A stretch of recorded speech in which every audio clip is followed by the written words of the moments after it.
皆様ごきげんよう、玉木まみです。本日もご視聴ありがとうございます。はい、そしてチャンネルを登録してくださっている方、高評価ボタンを押してくださっている方、コメント欄へのご記入やスーパーサンクスも本当に皆様応援ありがとうございます。とても励みになっております。はい、本日のリーディングのテーマは、高次元の世界より緊急メッセージということでリーディングしていきたいと思います。はい、もうね、過ぎてしまいましたけれども、春分の日を迎えました。それによって、新たなね、年が始まりました。そしてさらにですよ、その次の日、3月21日はですね、一粒万倍日だったんですね。こちらは何かを始めるのに、すごくね、いい日、吉日とされています。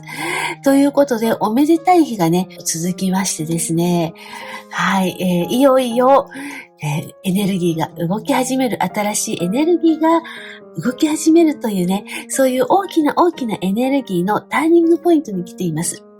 こういう時って、結構いろんなことが起きやすい時で、そう、今まで隠れていたこと、見えなかったことも見えるようなことがね、起きてきます。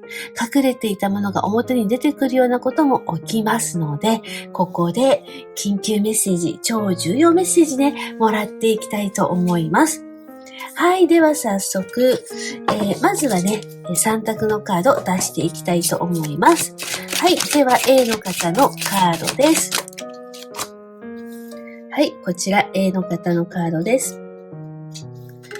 はい、そして B の方のカード。はい、こちらが B の方のカードです。はい、そして C の方のカード。はい。ということで、左から A、B、C とね、3枚出ておりますので、直感でお好きなカードをお選びください。はい。では、決められた方からリーディングスタートしてまいりましょう。高次元から降りてきたエネルギーがあなたの波動を癒し高め、幸せを引き寄せるためのサポートとなりますように。はい。では、どうぞ。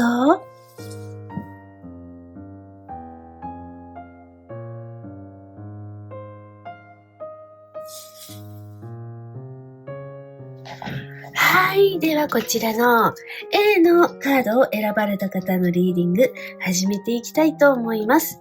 はい。本日のリーディングのテーマは、高次元の世界より緊急メッセージというテーマで、重要メッセージね、もらっていきたいと思います。はい。では早速、まずは現状エネルギーからカードを出していきましょう。ノー。いきなりのノー。ちょっとここ、エンジェルアンサーさんに聞いていきたいと思います。何がノーなんでしょうか？パーフェクトタイミングということで、そう、何か今がね、そのタイミングにあるんですよ。だから、ノーなんです。意味わかるかな？そう。ちょっとここね、何がノーなのか、タロットに聞いていこうかな。はい。なぜなら今がベストタイミングだからだよって言ってるんですよね。はい。そしてこちらね、ペンタクルの3が出てきていますね。ここね、そう、なんか A さんを信頼している人がいるよって。そう、だから、諦めない、止まらないっていう、そう、なんかそんなメッセージが入ってくるのね。何か、今、立ち上がる時とか、そう、今こそ歩き始める時とか、そういうメッセージがここから入ってくるんですよ。はい。で、今、なぜならそれが、今、このタイミングがいいタイミングだからなんですよね。なので、ちょっとね、ここね、何かが近づいてきてるんですよ。だから、このなんか、今こそ受け止めてほしいとかね。そう、何かそんなメッセージがここから入ってきます。それからこちらのオラクルカードなんですが、これ、なくしたものが見つかるよっていう、そういうカードなんですよ。はい。なので、何か失ったものが見つかる、なくしたものが見つかる、もう本当にこのカードのまんま、メッセージ受け取っていくといいかなと思いますが、ちょっとね、もう少しね、今、水面下で動いていること何か聞いていきたいと思います。それからまたここちょっとね、この脳についてね、はい、聞いていきたいと思います。ちなみに脳って、2枚あるんですけれども、はい、こちらのね、脳ってね、もう1枚の脳よりも強い意味があります。これ絶対にノーです。絶対にダメですっていうカードなんですよ。絶対にダメですよって。なぜならそれベストタイミングだし、A さんを信頼している人がいるし、そしてなくしたものが見つかるからというね、そういうメッセージがここ出てきています。はい。ではね、今水面下で動き始めていること何か聞いていきたいと思います。豊かさですね。アバンダンスのカード出てきていますよ。だからやっぱり諦めない、止まらないとかね。なんかそういうメッセージ入ってきますね。今水面下で動いていること、豊かさのエネルギーが A さんの元にやってきています。はい。そして見てください。今日のテーマにぴったりなカードですよ。新しい始まりですよ。まさに春分を迎えてね、新しい年になった A さんも新しい時代が始まる、新しい人生が始まるよってことを伝えてきています。水面下で動き始めていることすごいです。はい。だからもうなんか物質的な豊かさっていうか現実的な、満足感をね、A さん得ることができるんじゃないかなと思います。だから脳なんですよね。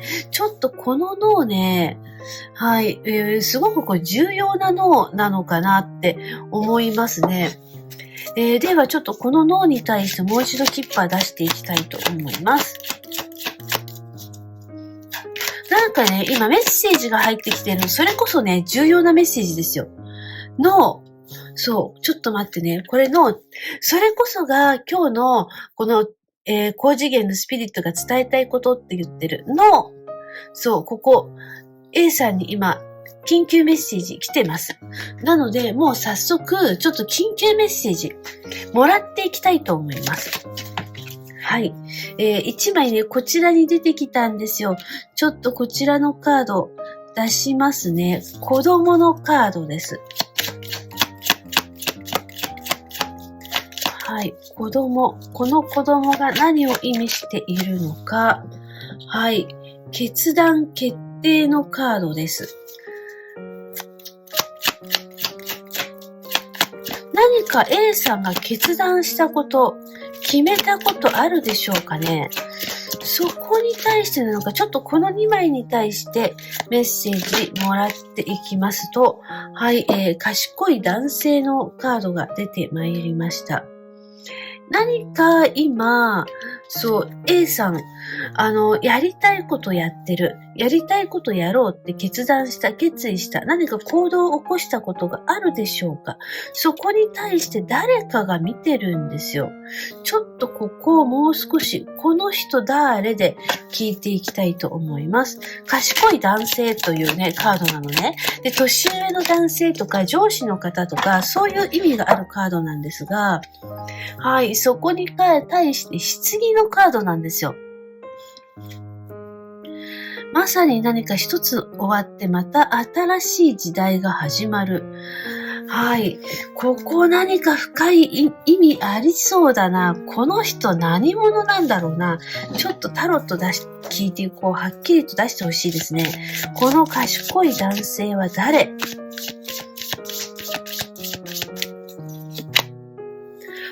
ほら、ワンドの3ですよ。旅人ですよ。はい。そしてペンタクルの、これは8ですね。この賢い男性ってもしかしたら A さんなのかもしれないですね。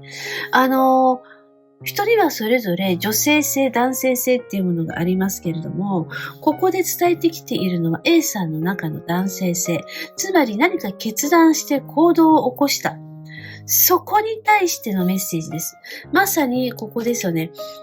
A さんが、はい、何かこう、インナーチャイルド、本当にね、好奇心とか探求心とか、そういう子供のね、特性ですね。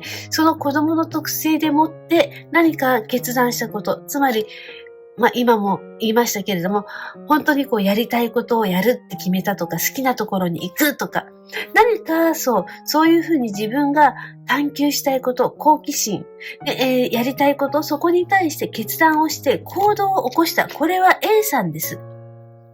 この男性は A さんです。なので、男性的なエネルギーが動いたっていうことを伝えてきているのね。で、ここもタロットも同じことを伝えてきているんですよ。これ、ワンドの3、男性のカードなんですね。なので、旅に出る。で、新たな旅に出る。何か A さんがやっぱりコツコツと、築き上げていくもの、集中して取り組んでいるものがある。そこに対して状況が大きく変わるよって伝えてきているの。はい。ということで何かあるんじゃないかな。これはもしかしたら、キャリアをね、積み上げてきましたとか、毎日コツコツとお仕事してきましたっていうこともありますね。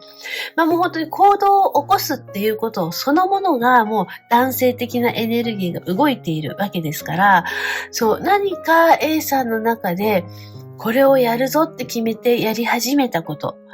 はい。なのでもしかしたらそれはボランティア活動なのかもしれないしね。はい。そこに対してなんですね。そのことに対して状況が大きく変わっていくよって伝えてきています。はい。ということで、もしかしたら町内会の活動とかね、そういうことかもしれないですよ。自らが率先して、その業務に、率先して活動している、率先して参加しているという、そういうことをここ伝えてきているんです。はい。ということで、ここね、なくしたものが見つかりますよって、そしてパーフェクトタイミング。ここに対しても、ちょっとタロット出していきたいと思います。何が見つかるのかね、聞いていきましょう。なくしたものが見つかる。何が見つかる？問題を解決する鍵が見つかるって伝えてきています。はい。で、そこに対してペンタクルの5が出てきているんですよ。何かやっぱり現状、ちょっと不満を持っていた方いらっしゃるんじゃないかな。そしてソードの10です。これかなり相当辛かったんじゃないかな。はい。そして、そこに対して、はい。ソードの2が出てきましたね。これ、まだちょっと先が見えないんですよね。先が見えないことに対してとってもね、A さん前向きなんですよね。まだ今は答えが出ていないかもしれないの。だけど A さんの中で、何か今まで失っていた記憶、それが蘇ってくるってここ伝えてきています。なので、ちょっとそこね、もう少し見ていきましょう。何を伝えているのかな。はい。じゃあ、こちらのカードを出していきます。はい。ここは、出会いのカードが出てきたんですよ。なので、やっぱりね、なくしたものが見つかります。はい。失ったものが見つかる。だから、それは運命のパートナーなのかもしれないし、はい。何か物事なのかもしれませんけれども、ベストタイミングなんですよ、今。その何か、誰かとの出会い、再会ですね。ここ再会をね、すごい伝えてきているんですよ。ベストタイミングなんですよ。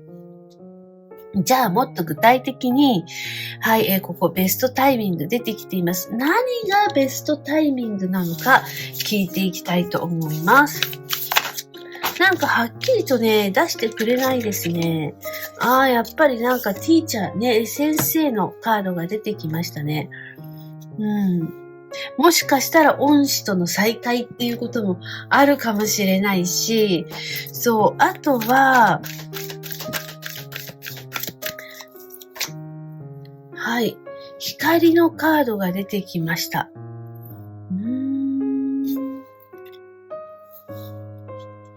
何がベストタイミング？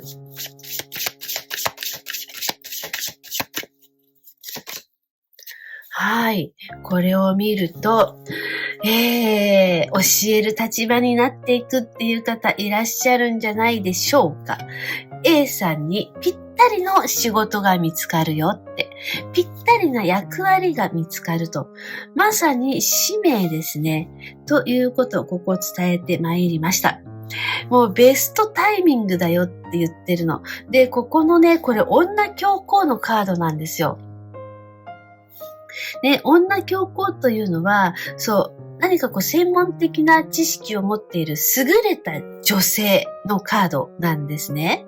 はい。ということで、ここティーチャーのカードも出ておりますので、A さんが何かこう教えていくとか与えていく指導的な立場に立つとか、そういうね、タイミングが来たよって伝えてきているんですよ。あとはなんかこうカリスマ的な存在になっていくとかね、多くの支持を得ることができるとかね。はい。もうここ女教皇ですから、はい。何かA さんの力を最大限に発揮していけるようなことが起こりそうなんですよ。はい。そして、マギのカードが出てまいりました。はい。ではちょっとここに対してタロット出していきますね。何かやっぱりね、A さんはなんかもしかしたらスピリチュアルな世界で活躍していく、預言者になるみたいな、そんな方もいらっしゃるかな。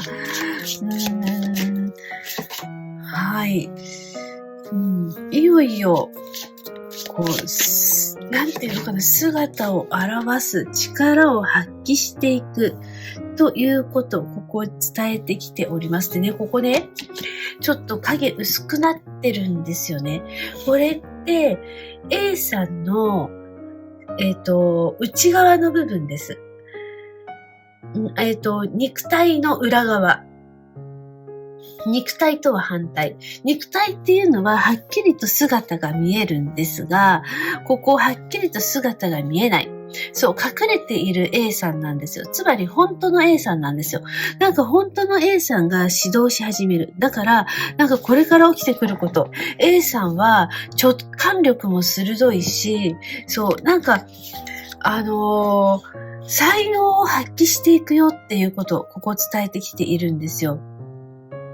本来持っている才能をやっぱり A さん発揮していく。はい。ということを伝えてきています。で、ここ純粋さっていうカード出てきているんですね。なので、もうこれは、そう、ここね、手放しのカード。ここはもう、エゴを手放す。はい。ということをここ伝えてきています。ほら見て。そこに対して、ここですよ。27番のカードですよ。財務的な契約というね、カード出てきています。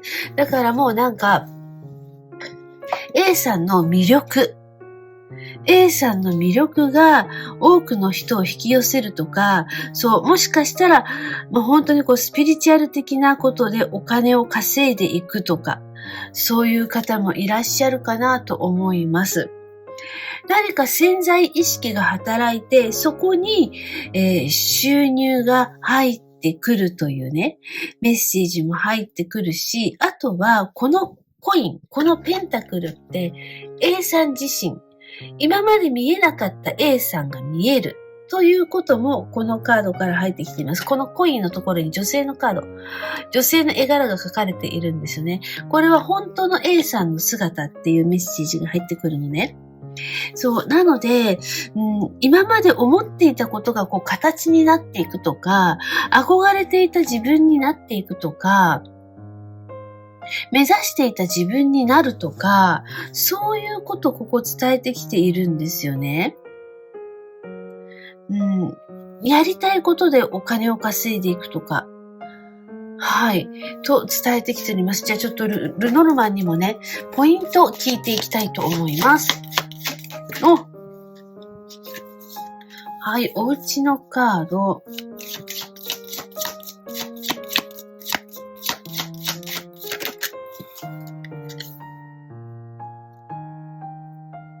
やっぱし、ライダー出てきました。お家に対してライダー。誰かがやってくるよって言ってる。何かがやってくる。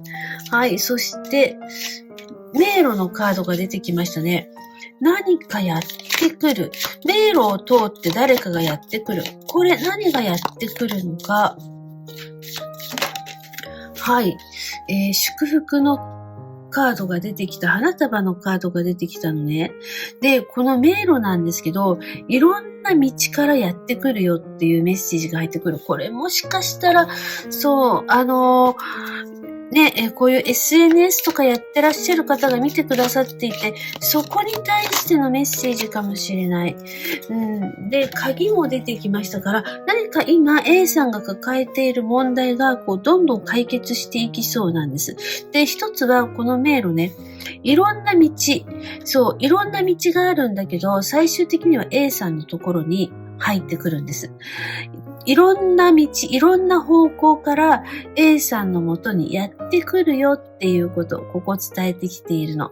そして、それ祝福のカード出てきています。それは A さんにとっての、成功につながっていく、祝福につながっていくことって伝えてきています。で、鍵が出てきたのね。で、このお家、A さんのお家、鍵開きます。この鍵は A さんのお家のドアを開く鍵なの。だから何か A さんオープンになる。心を開くとか、やっぱり才能を発揮していくとか、そう、何かやっぱり鍵が開かれるんですよ。そう、だから今まで例えばコツコツと一人でやっていたことが、なんか一気にね、人気が出るとか、例えばね、一人でコツコツ何かものを作っていて、で、それをインターネットで配信していた。だけど今はまだなんかね、趣味の領域かもしれないけど、それが少しずつ、はい、人気を得るようになってくる。そう、そこに対して、ね、人気を得ることに対して少しずつ、はい、対価が入ってくるという、そういうね、ことをここ伝えてきているんですよ。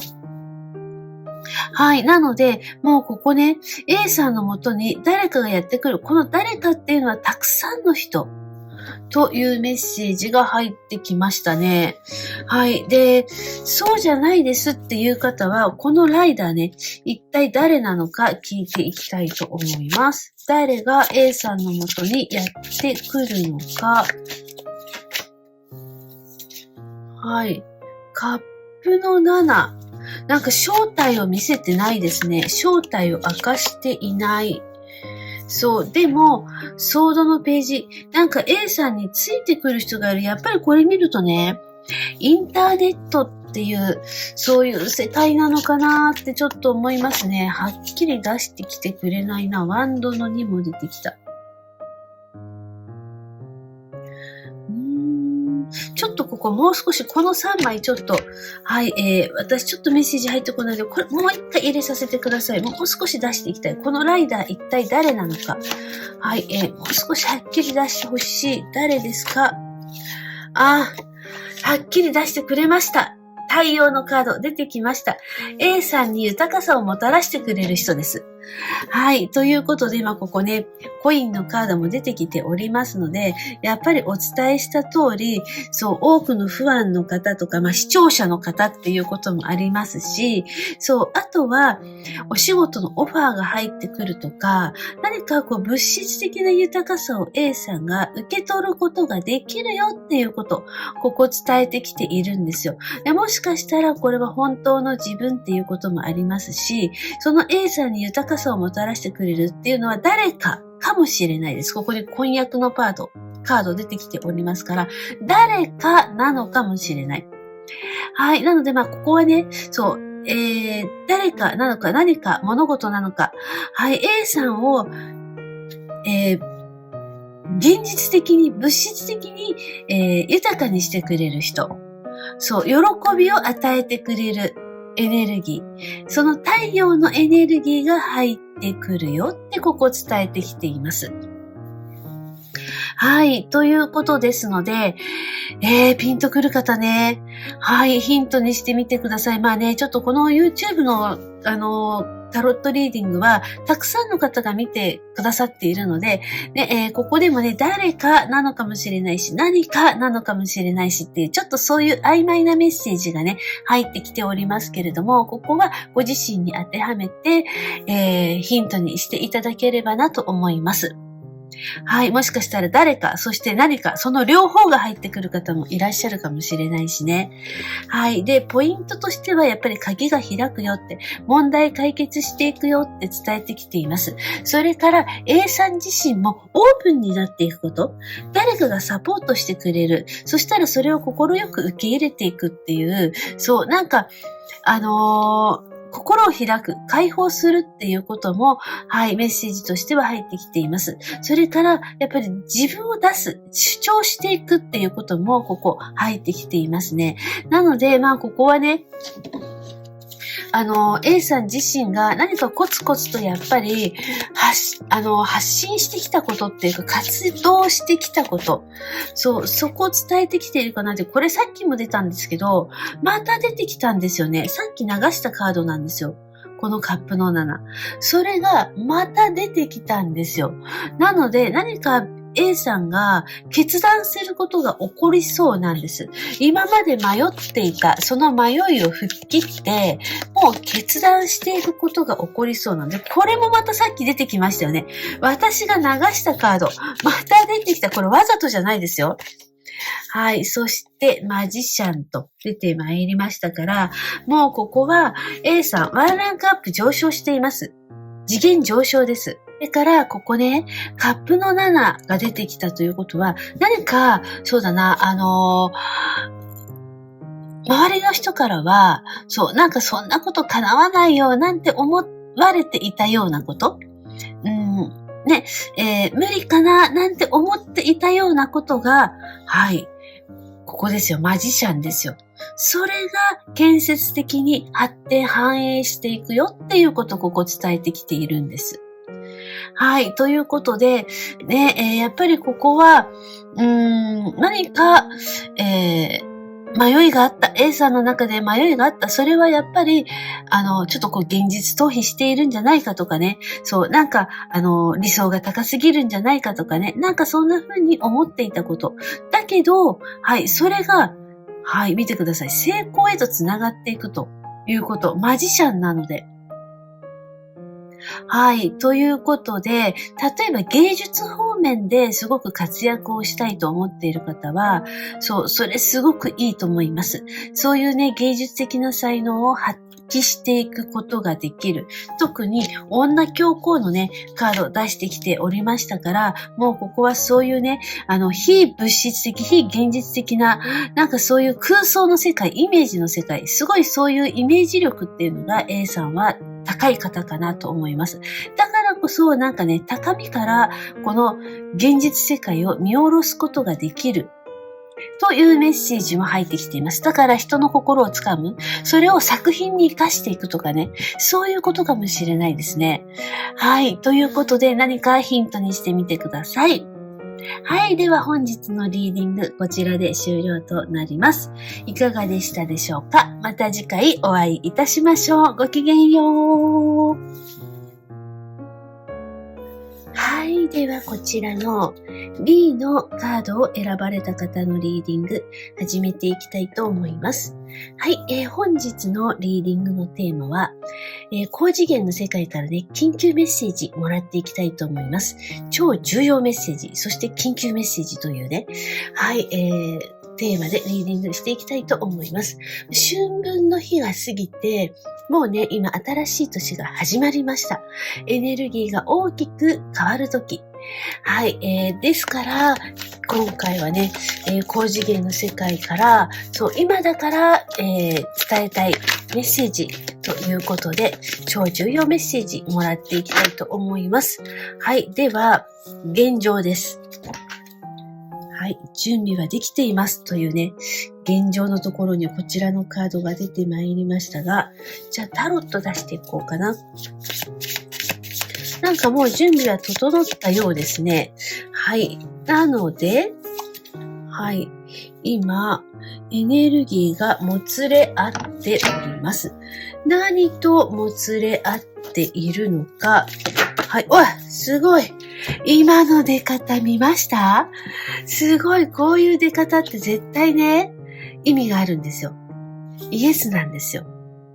イエスなんですよっていうか、イエスが出たんですよ。これすごい出方してるな。この出方ね、私本当に今ね、手からスルッって抜けた感じ。なんかちょっと鳥肌立つ出方しました、今のカード。見ました？ちょっと映像でね、入ってると思いますので、ちょっと私も後でもう一度見直しますが、今ね、この手の感覚もすごかったの。なんて表現していいか、もうこの感覚伝えたい。なんかもうスルッって抜けた感じ。飛び出した感じですね。はい。そして、もう準備はできています。そして何と、エネルギーがもつれ合っているのか。それはイエスです。見てください。この嬉しそうな顔。イエスなんですよ。はい。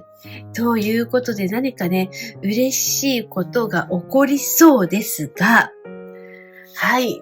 ではですね、今、水面下で動き始めていることを聞いていきたいと思います。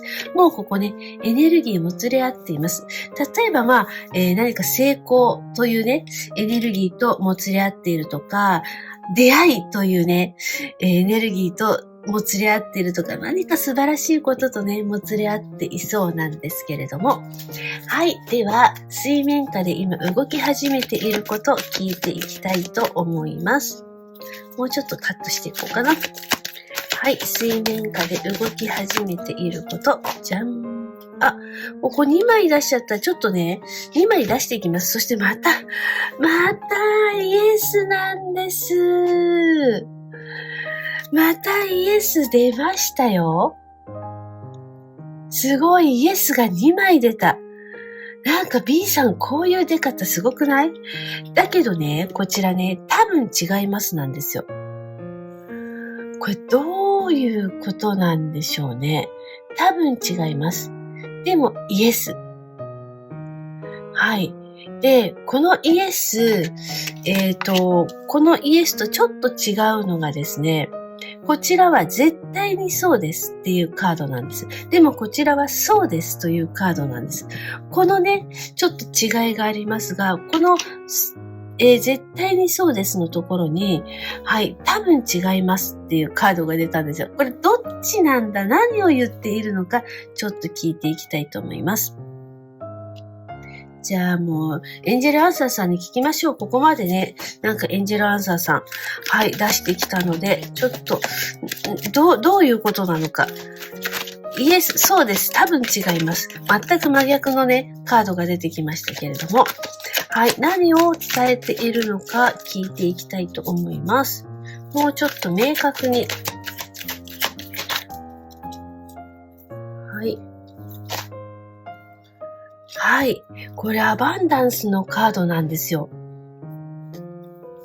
はい。ということは何かやっぱり豊かなエネルギーが入ってきそうなんですね。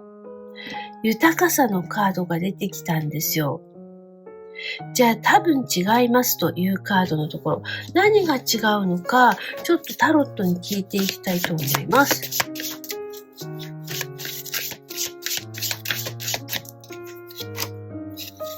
はい。ソードの5が出てきましたね。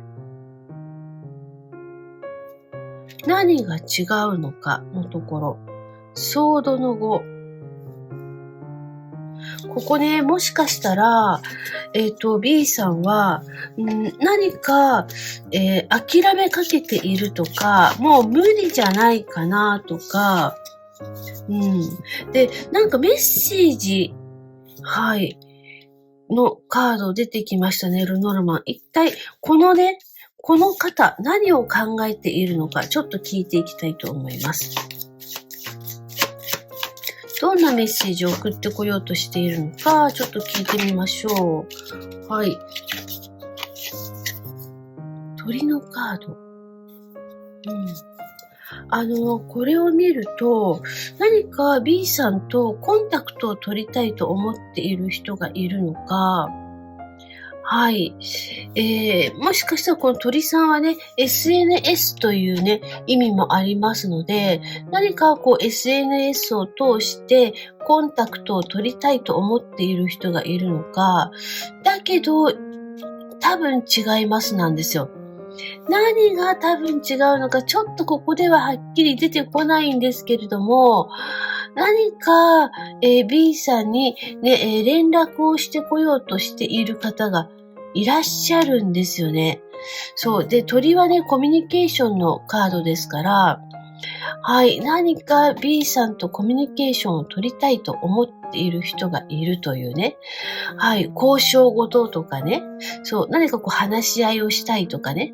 なんかそんな風に思っている方がいそうなんですが、はい。ちょっとここもう少し聞いていきたいと思いますね。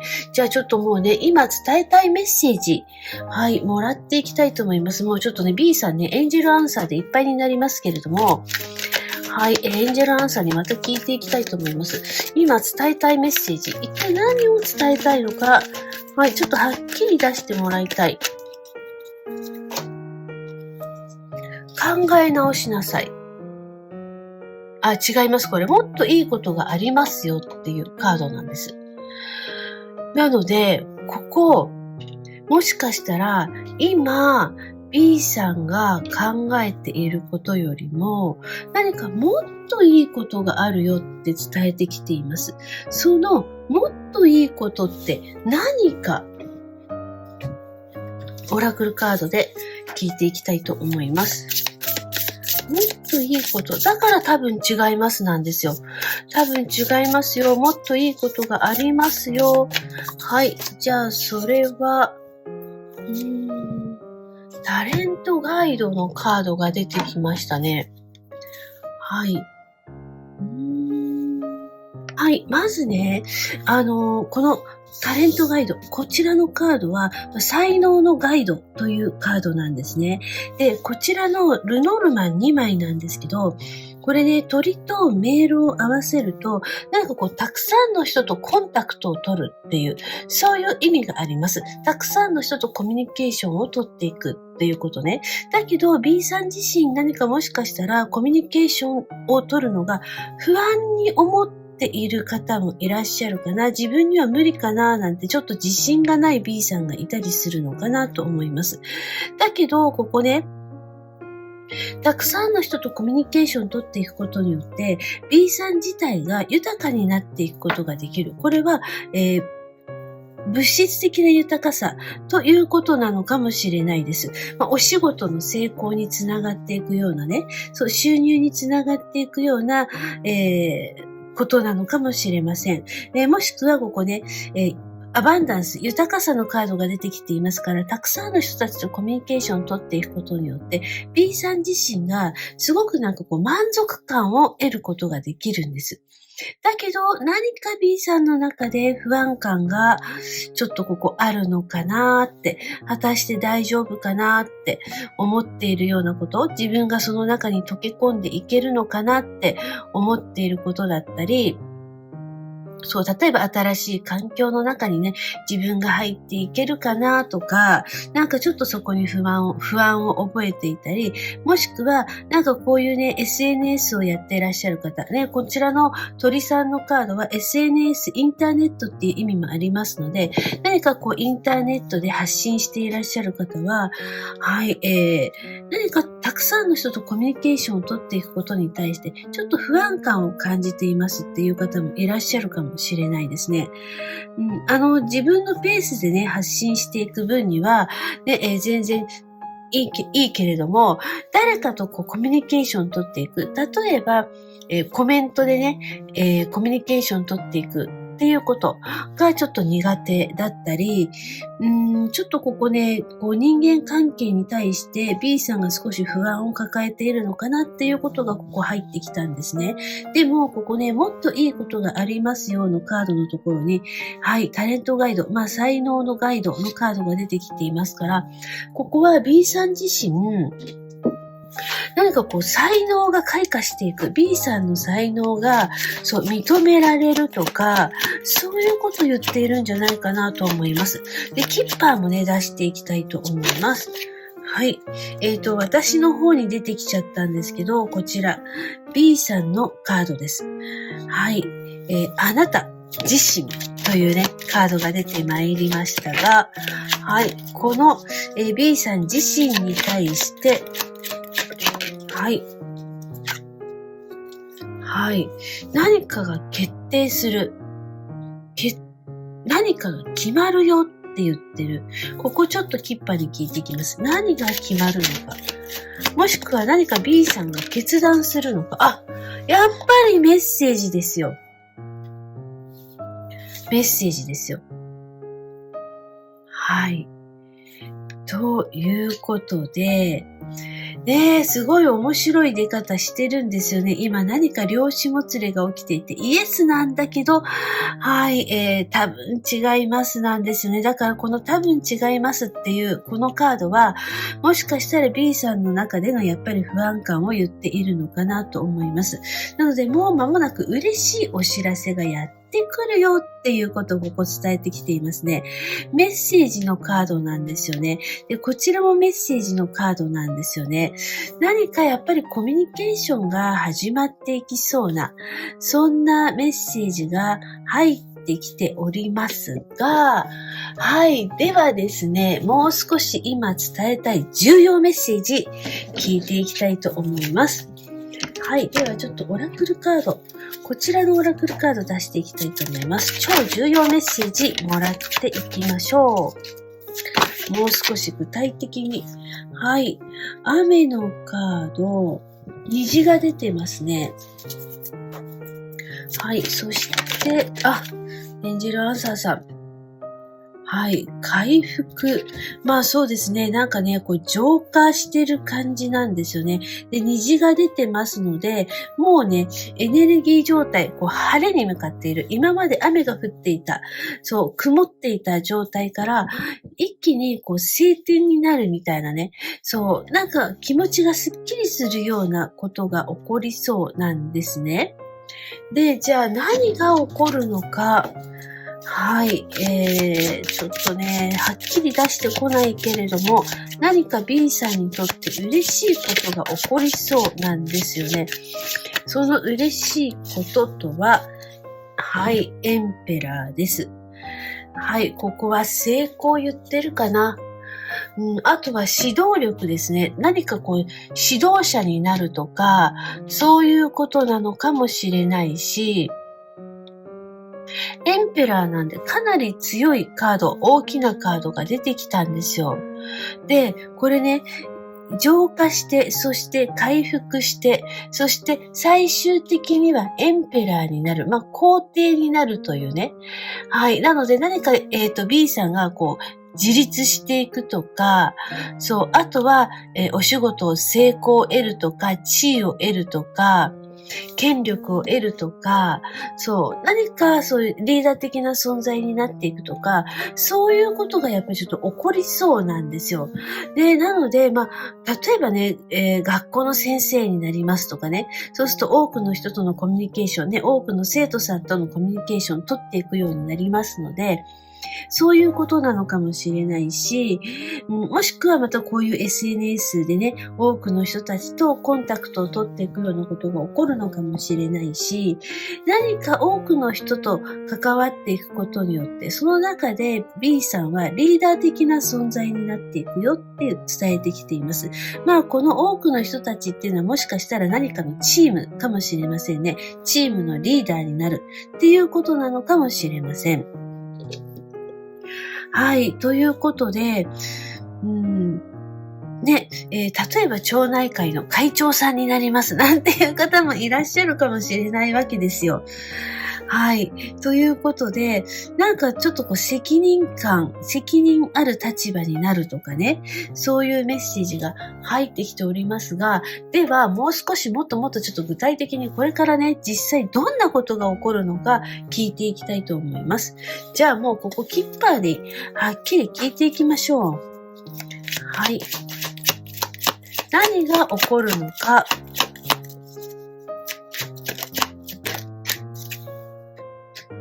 はい。もうこれは B さんが何か悩んでいること、懸念していることですね。そこに対して、はい。これやっぱりお相手のカードなんですよ。なのでここは一人じゃないかもしれないですね。誰か一人なのかもしれないし、ちょっとこの男性のカードに対して、はい。プライベートのカード。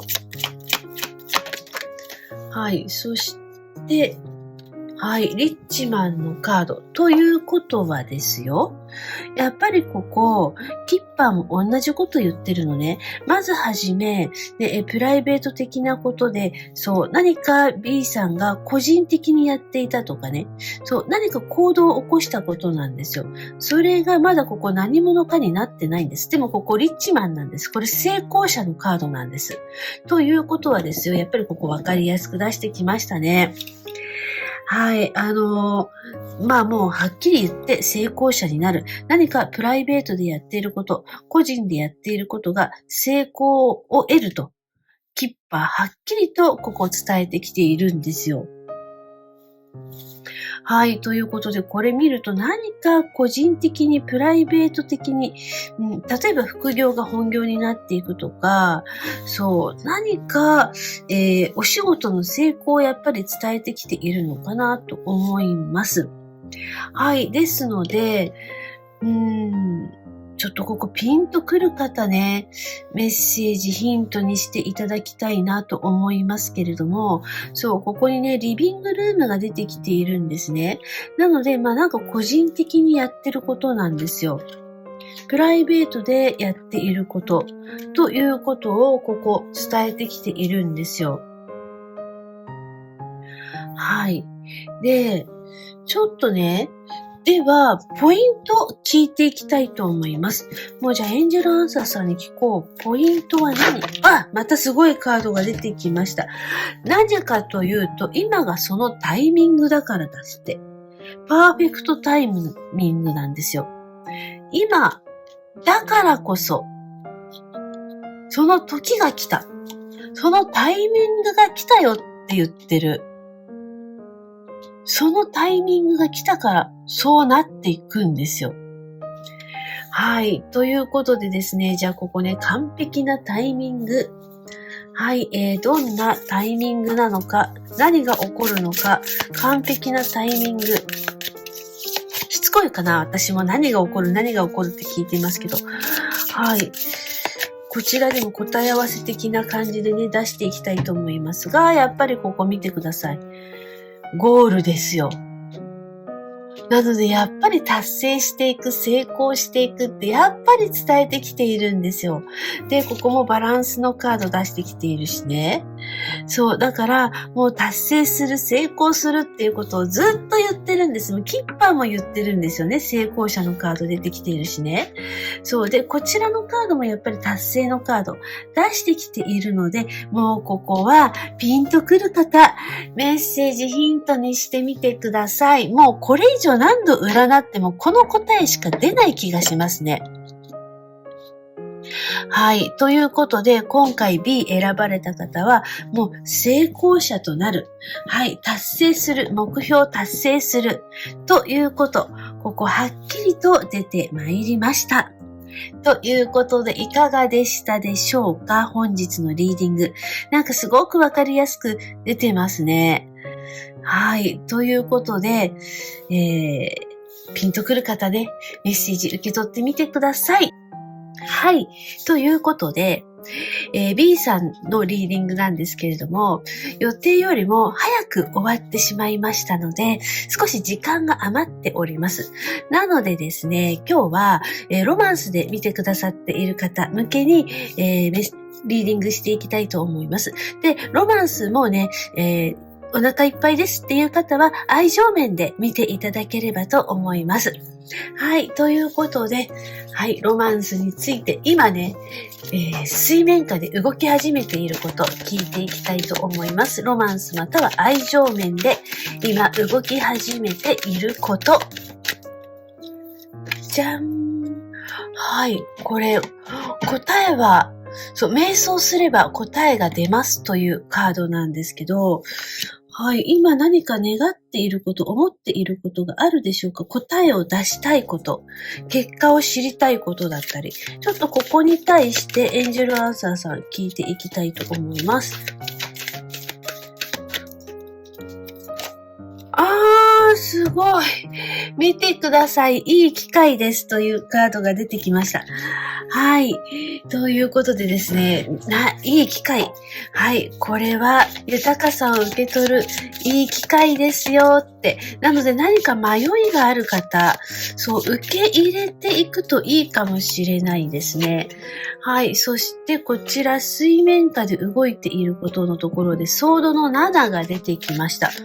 なんかね、これを見ると、そう、誰かが、B さんの元に近づいてきている気がします。で、なんかこう、懐かしさとか過去っていうカードが出てきたんですね。これカップの6なんですが、はい。そして、ペンタクルの2が出てきました。今まさに、何かエネルギーがね、こう、つながっている。はい。もう、水面下では、誰かとつながっている。なのでここはもうね、お付き合いされていらっしゃる方がいたらその方とそうエネルギーつながっているよっていうメッセージ入ってきますし、今出会いを求めていらっしゃる方は、はい、出会い運近づいてきていそうなんですね。はい。で、今まさにこれ水面下でね、動いている。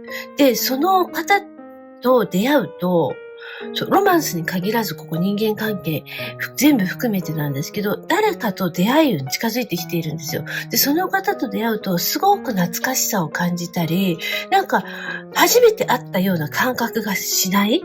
そう、ここでカップの6が出てきているんですね。なので何かこう懐かしさを感じたり、もう出会うとすぐにもうこうフィーリングがバチッと合うような、なんかそういう方とのご縁が今ね、つながっている、水面下でつながっているよっていうことをここ伝えてきています。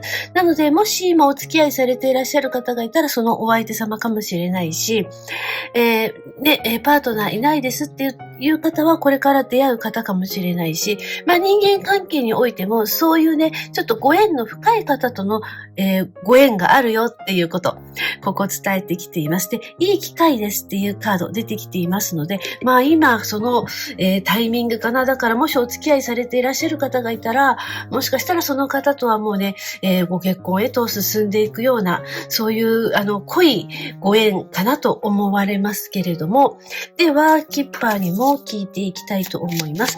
ここね、瞑想すれば答えが出ますというところで、ちょっと答えをね、聞いていきたいと思います。バッチリ見て、ここ。ちゃんとこのカードの上に出ましたよ。はい。そしてこちらですよ。こちらは、そう、楽しさとか豊かさとか、で、B さん自身がとても幸せを感じるような、幸福感を得るような、そういうカードが出てきているんですね。ということで、はい、もうすでに、B さんの中で答え出ているようなんですよね。もう知ってるよっていう感じがしますが、はい。そして、見てください。これ、お相手のカードが出てきたんですよ。はい。で、B さんとお相手のカード。では、もう1枚。この2枚が意味するものは何か。はい。と、3枚目が出ました。じゃん、ほら。チャランチャランチャランと。はい。まさにこことリンクしておりますよ。ほらほら。ね、なんかこう現実化が起こるとか、そう、もう本当にこうミラクルなことが起こりそうなのね。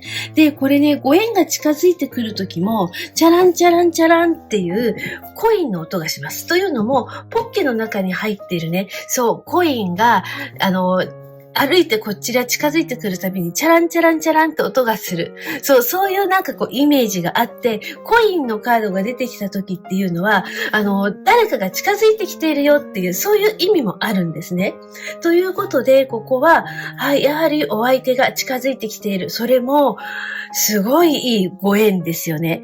本当に B さん自身が、豊かになる。そう、満足を得ることができるような。だからもしかしたらここね、玉の腰に乗るなんていう方もいらっしゃるかもしれません。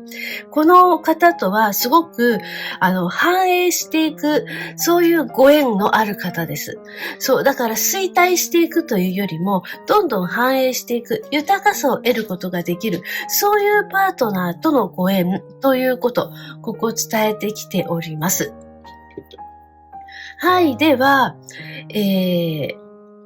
実際にこれから何が起こるのか聞いていきたいと思います。どんな出会い、どんな再会、ね、どんなプロポーズがあるのかちょっと聞いていきたいと思います。何が起こるのか。じゃん。はい、やっぱりなんかこう、現実化が起こりそうですね。なんか白い羽がふわーって降りてきています。この羽が何に化けるのか、ちょっと聞いていきたい。化けるって言い方おかしいな。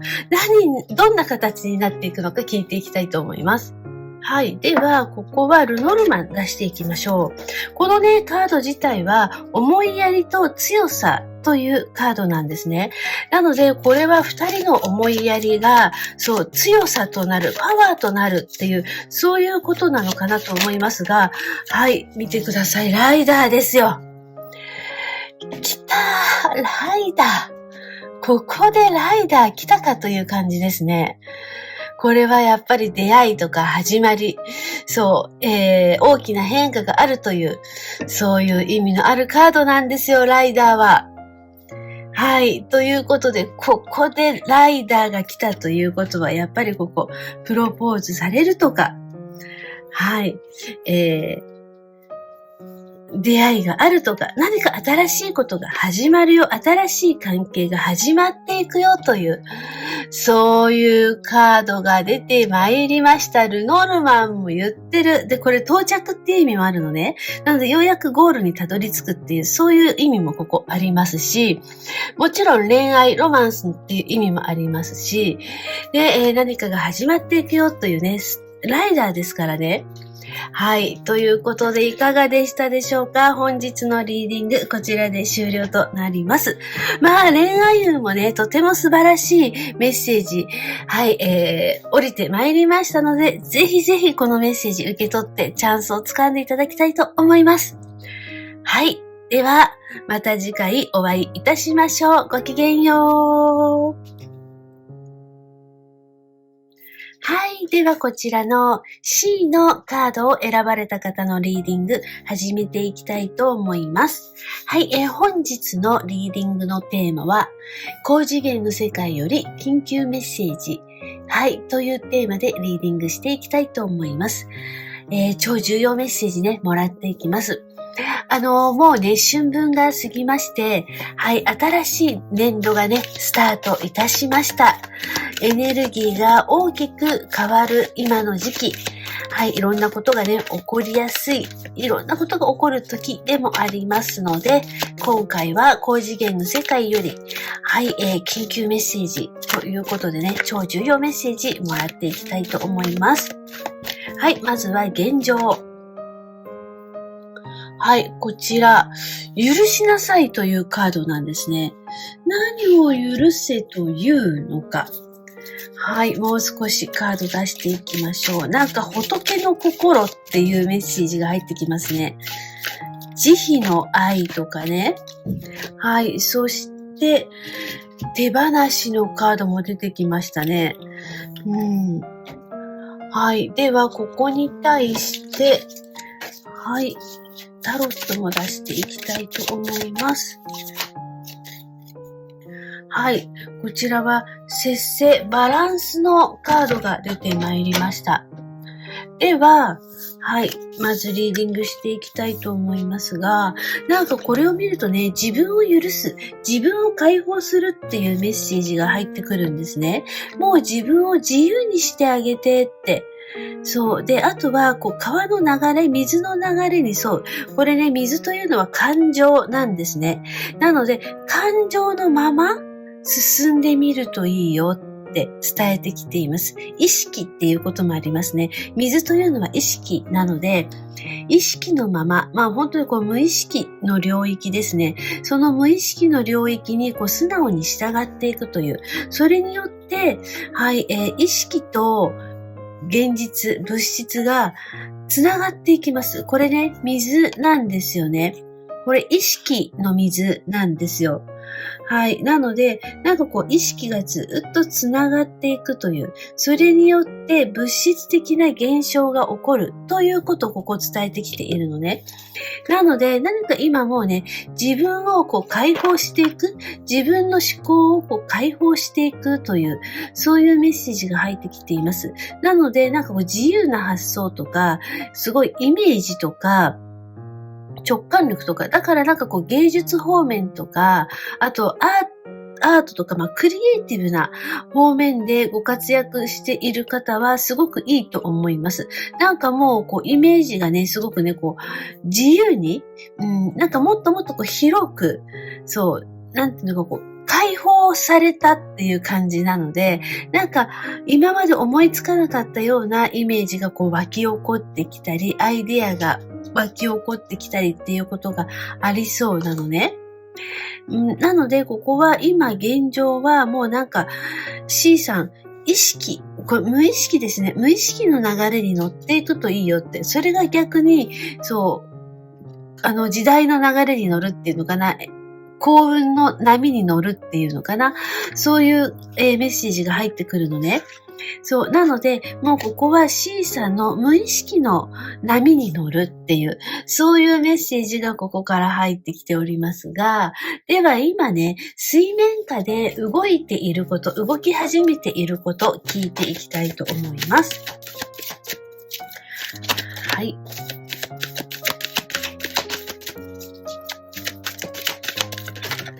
じゃあこちらのカードにしましょう。はい。今、何かやっぱり C さん、形にしようとしているんじゃないかな。何かを作ろうとしているとか、完成させようとしているとか、そういうメッセージがここから入ってくるのね。というのも、ここね、はい、節制のカード、両手ね、から水が流れて繋がってるので、こっちもそうなの。こっちは虹としてね、表現されているんですよ。虹としてメッセージが出てきているんですよ。なので、やっぱり何かね、C さん自身が無意識の感覚、直感とかインスピレーションとか、何かそういうもの、そういう流れに従っていく。だからなんていうか、抵抗しないっていう感じなのね。そう。もうその意識の流れに乗っていく。それがすごくね、ラッキーなことにつながっていきます。はい。で、もう少しここ見ていきたいと思います。はい。何かが起こりそうなんですよ。無意識な領域を大事にする。そう、それによって何かが起こりそうなのね。はい。C さんが次の、世界にステップアップしていく。はい。これね、自分を分け与えるっていうカードなんですけど、そう、さらに次の世界、C さんの新しい世界に進んでいくっていう、そういうイメージがすごく入ってきますね。はい。それから、はい、こちらですね。やっぱりこれを見ると、新しい C さんの誕生っていう、そういうメッセージが入ってきます。これ、生み出すっていうカードなのね。なので、もう一つは、何か C さんがアイデアを生み出す。ということ。なので何か今素晴らしいアイデアが生まれそう。はい。ということを伝えてきております。何か、はい、作ろうとしているのか、何か素晴らしいアイデアが浮かんでくるよって伝えてきておりますが、はい。あとは C さんの新たな新しい人生が始まっていくというね、そういうことも伝えてきているのですが、ここね、タロットに聞いていきたいと思います。生み出すというカード。何を生み出すのか、ちょっと聞いていきましょう。何を生み出すのか。じゃん。はい。なんか悲しんでますね。ちょっとここに対して、なんで悲しんでるのかな。はい。生み出す。はい。そしてもう一枚出しますね。はい。では、見ていきたいと思いますが、まずなんか悲しみよこんにちはっていうメッセージがね、このカードから入ってきたんですよ。なんか悲しみから立ち上がった。そう、なんかこうどん底から立ち上がったとか、苦しみから立ち上がったとか、そういうメッセージがここから入ってくるのね。なのでなんか C さんもしかしたら辛いこと、苦しいことがあったかもしれないです。挫折とかね。でもそこから C さん立ち上がった。はい。それによって何か目標が見つかったとか、アイデアが生まれたとか、なんか気づきがありそうなんですよ。はい。なので、悲しみよこんにちは。本当にこの悲しみが C さんのバネになったっていうのかな。そう。C さんの扉を開いたっていうのかな。そういうことをここ伝えてきているんですよ。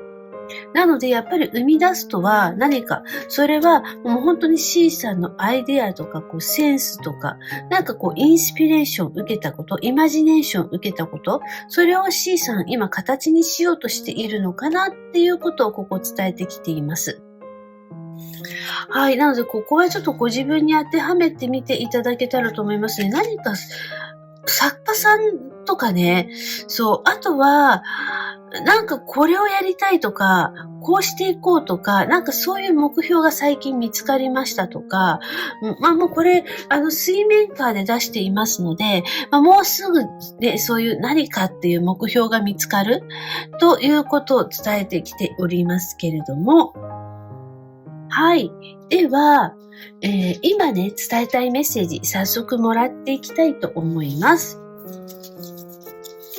はい。高次元の世界から今伝えたいメッセージ。止まるな！止まらないで進んでって伝えてきておりますよ。はい。ということで、やっぱり何かこうね、何かを作っているとか、何か手掛けているとか、そう、何かやりかけたことがあるんじゃないかなって思います。そのやりかけたことを最後までやり通すっていう、そういうメッセージがここから入ってくるのね。なので、止まらないで進めと。今、信号は、そう、青になった。でも、進みなさいじゃないのね。強制ではないんですよ。進んでもいいよ。そう。止まらない方がいいよって伝えてきているんですよ。はい。では、もう少しカード出していきたいと思います。じゃん。はい。で、止まらずに進むと、なんか成功する。見てください、これ。はい。旗立ててますよ。何か頂点に立つとか、勝利を得るとか、ね、これね、しっかりと立つっていうカードなんですね。そう。なので、自分の居場所を確立するとか、そういうことをここ伝えてきているし、しっかりとこの地球に立つことができる。つまり自立することができる。グランディングが高まるというメッセージがここから入ってきています。なので何か今やり遂げている、やってること、例えばそれがダイエットだったり、なんか健康に関することだったりね。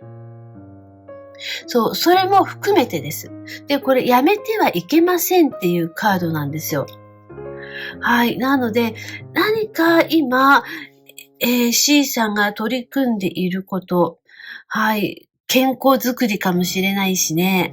はい。旅行っていうことかもしれないしね。そう。なので、それ、はい。すごくこうね、C さんのグランディングにつながっていくよって伝えてきております。何かもしかしたら地位を得るとか、立場を得るとか、勝利を得るとか、そういうことにもつながっていきそうなんですね。で、ほら見てください。それが C さんに大きな満足感を与えます。はい。ということ、出てきております。もうこれカップの10なんですよ。そう。で、カップの10っていうことはもう完成なんですね。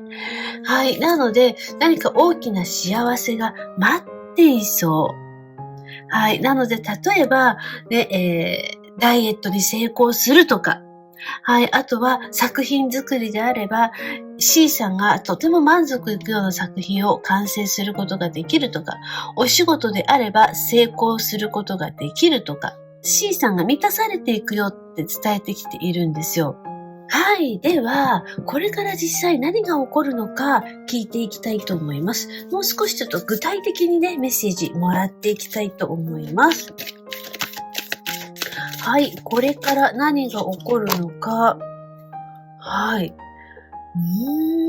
これね、考え直しなさいっていうカードなんですね。何か考え直す。ちょっとそこに対して1枚カード出していきます。はい。これね、止まらない。そう、もう、なんていうのかな、こう行動を起こす。なんか今もしかしたらちょっとこうダラダラしちゃってますとか、なんか腰が重いみたいなね。そう。なんかそんな方もいらっしゃるのかな。これ行動しなさいっていうカードなんですよ。考え直しなさい、行動しなさいってここはっきりと出てきているのね。はい。なので、やっぱり何か今行動を起こすとき、そう、なんかこう、お尻を叩かれているような、背中を押されているような、そんな、メッセージが入ってまいりました。だからなんかね、ちょっとこう、やる気モード、そう、やる気モードになるっていうかな、スイッチが入るっていうのかな。はい、そんなメッセージが入ってきますね。そして、じゃん。はい、こちらのカードですけれども、何かテーブルの上に、そう、食事が並んでいます。これ、ゆっくりと進むっていうカードなんですが、行動を起こしても焦らない。自分のペースで進めていくといいよって、はい、伝えてきていますね。ゆっくり進む。はい、そして、はい、それが成功のもと。なんかね、ちょっとここね、これ、スマホに見えたんですよ。ナフキンの上に、そう、カトラリーが乗っているんですけど、私これね、なんかスマホに見えたんですね。なので何かこう撮影してるっていう、C さんが何かを撮影している、そういうイメージが今ポーンと入ってきたんですよ。なので、もしかしたら何か C さんは、制作者の方なのかもしれませんが、はい、ペンタクルのクイーンが出てきております。なんかもう C さんそれで成功を得そうなんですよ。はい。ということで、なんかなりたかった自分になれるとか、何か、チャンスをこう掴んでいくとか、そういうことをここ伝えてきているんですね。で、ペンタクルのこれ、クイーンのカードなので、はい、こちらね、なんか気持ちが穏やかになるとか、そう、あとは、こう、癒されるとか、自分が成長していくとか、そういうメッセージもここから入ってきています。なので、これを見ると、これゆっくり進むっていうカードなのね。で、もしかしたら、これね、なんかどこかに旅行に行くとか、どこかに、一人旅をするでもいいんですけど、何かそういう計画がある方は、それ実行するといいよって言ってるの。で、それが C さんにとって、なんか心を癒す旅になりそうなんですね。そして C さん自身の気持ちが成長していくという、そういう、なんか、癒しの力があるみたいなんですよ。なので、何か今、例えばどっか旅行に行きたいとか、どこかに行きたい、出かけたいと思っている方、それ実行するといいし、のんびりとした時間を自分で作る。それすごく C さんにとって、プラスになっていくこと、満たされていくことかなと思います。はい。ですので、行動を起こすといい。何かやりたいこと、行きたいことがあるなら行動を起こすといいよって伝えてきております。はい。では、ポイントとね、アドバイスもらっていきたいと思います。まずはポイント。はい。力のカード。そして、アドバイス。カップの2と。はい。出てまいりましたが、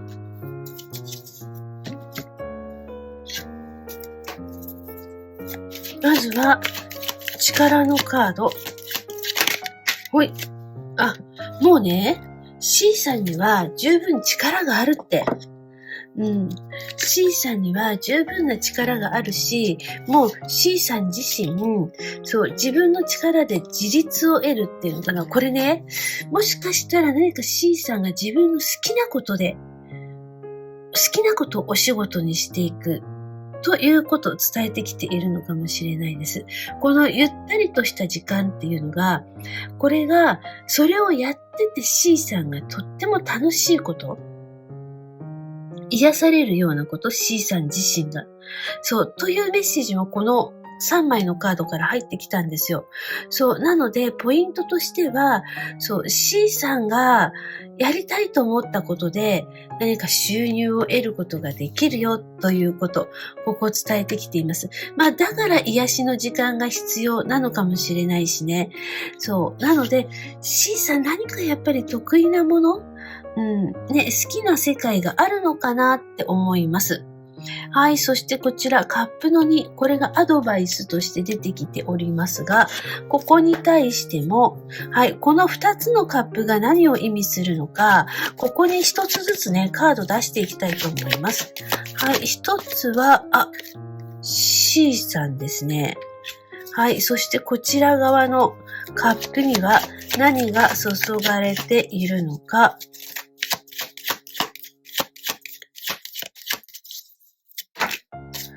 はい。旅のカード。はい。ではね、こちら、プライベート。はい。ここは、もうね、今、C さんが、はい。何か思っていること。これ、期待っていうカードなんですよ。期待している、見守るっていう意味もあります。なので、C さん自身が、なんか自分の可能性を信じてる。何かこうなったらいいなとか、こうしたいなっていう期待感を持っている。やっぱり目標があるかなと思います。で、そのカップ、こちらのね、カップにはその C さんの思いが、ここのカップの中に入っています。で、こちらのカップなんですけど、こちらのカップは、はい、実際に動いていくこと。動きのあることを伝えてきています。何かプライベートでやっぱり C さんが取り組んでいること。今までこのリビングルームの中ね、ここね、これファミリールームですけど、この中にいた C さんが、はい、外に出ていくようになるよって。内側から外に出る。はい。なので、何か C さんの旅が始まる。いよいよ C さんが行動を起こすとか。はい。というメッセージがここから入ってきています。それによって何が起こるのか、結果をね、聞いていきたいと思います。それによって、はい、出ました。結果。はい。コツコツとお仕事していることがありますね。ちょっとそこに対して、なんか下積み時代っていうメッセージが入ってきてましたね。はい、そこに対して、手放し。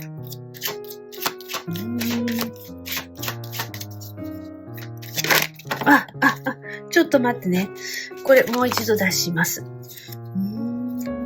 なんか投資してきたことあるでしょうか？自己投資。はい、それによって、なんかここね、ちょっとこのね、思わしくないカードがすごい出てきているんですよ。これ絵柄見ただけでも、あまりなんか楽しそうなカードじゃないんですよね。そう、なので、何か、そうだな、それによって C さんがすごくこう、エネルギー消耗してきた感じがする。それによって何が起こるのかで出したカードがこれなんですよね。ちょっとここもう少しどういう意味なのか、ね、この3枚、絵柄見ただけでもなんかちょっとむむっていう絵柄ですよね。ここに対して何を意味しているのかちょっと聞いていきたいと思います。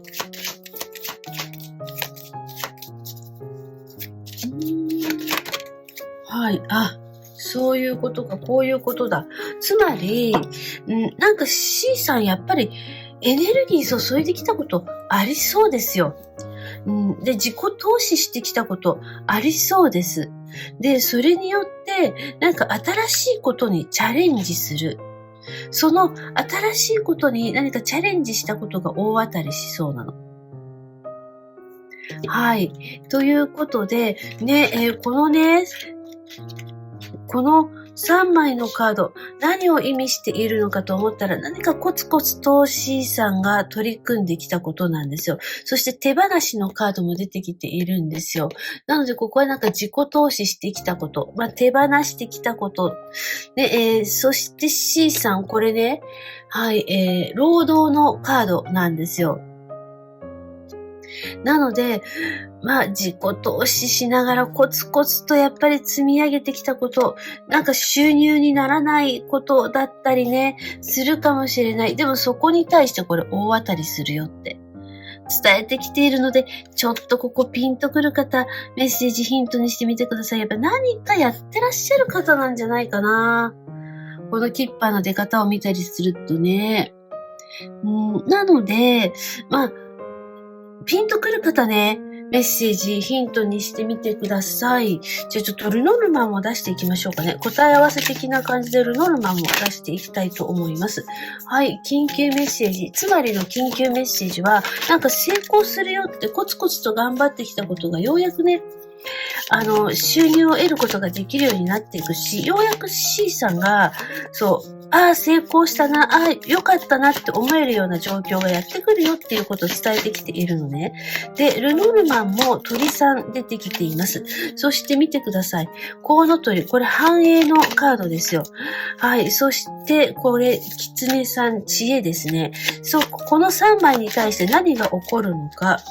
はい。再生復活、C さんが復活するよって、どのように復活していくのか。どんな C さんが誕生するのか。